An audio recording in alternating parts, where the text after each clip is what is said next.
Bonjour à vous, chers choisis de Jésus. Le message numéro 8 du deuxième volume nous aide, ou du moins moi m'a beaucoup aidé, à comprendre et à vivre les deux premiers commandements que Jésus nous a enseignés. L'amour de notre Dieu, aimer notre Dieu, se laisser aimer par lui, et l'amour du prochain. Alors, ma prière était celle-ci. Seigneur Jésus, je veux vous confier l'exposé qu'on m'a demandé de préparer sur le tout à tous. Vous connaissez mon impuissance, mes limites, mes faiblesses. Je compte uniquement sur votre toute puissance. Je me remets totalement entre vos mains. Je compte uniquement sur vous. Je me veux totalement à votre écoute. Merci d'entendre et d'exaucer ma prière. Je vous aime. La réponse, mon tout petit. Voici quelques règles fondamentales que tu ne dois pas oublier. Il est bien de vouloir être tout à tous. Cependant, avant de vouloir se donner aux autres, il faut d'abord être. Il n'a pas dit avoir, il n'a pas dit savoir, il n'a pas dit pouvoir, il a dit être. Et tu ne peux jamais donner plus que ce que tu es. Si tu n'es pas un être de foi, comment peux-tu susciter la foi? Si tu n'es pas un être plein d'espérance, comment peux-tu faire naître l'espérance?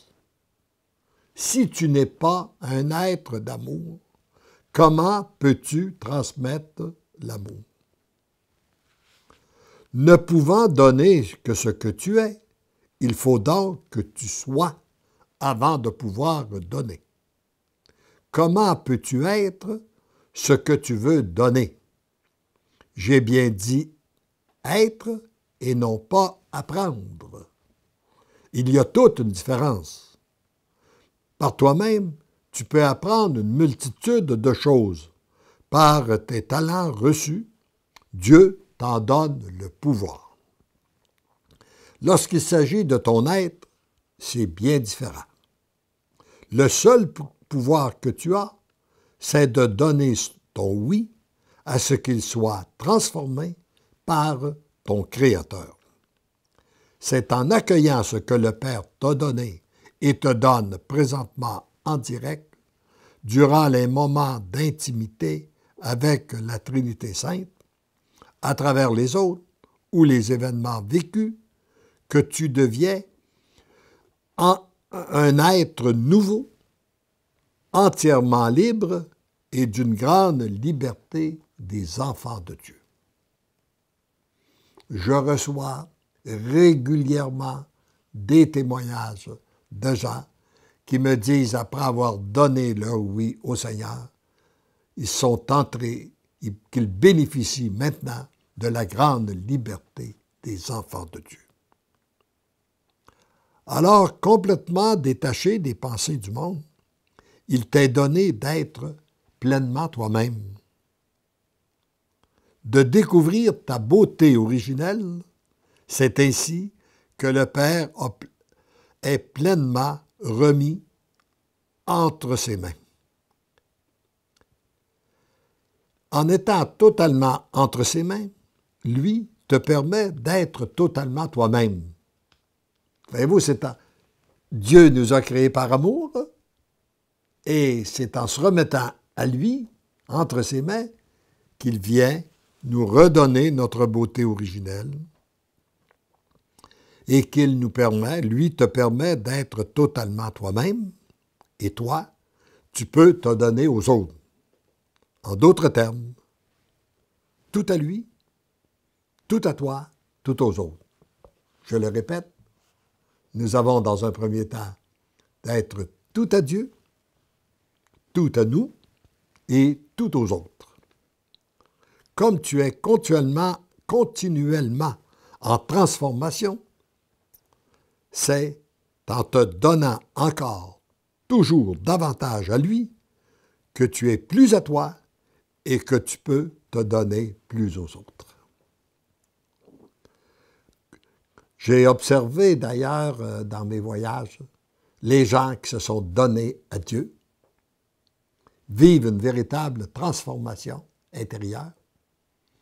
Je dirais ça se traduit par une nouvelle beauté extérieure, ce qui fait que ce sont des gens auxquels nous voulons nous approcher et ça nous aide à nous transformer.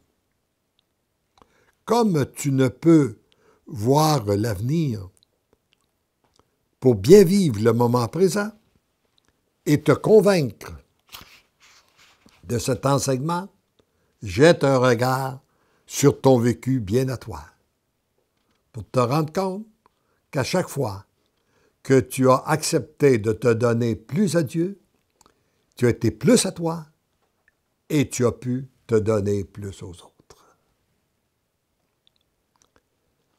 Tu te donnes à l'amour, tu deviens l'amour, tu répands l'amour, tendrement, je t'aime. Et je pense que cette dernière phrase résume toute la mission des choisis de Jésus. Et je dirais non seulement la mission des choisis de Jésus, mais la mission de tous les baptisés à travers le monde, qui consiste à accueillir l'amour de Dieu, notre Père, se laisser transformer par son amour, et ce qui permet à son amour de passer à travers nous pour rejoindre les autres. Heureux sommes-nous d'être sur cette voie qui nous conduit à la plénitude de l'amour.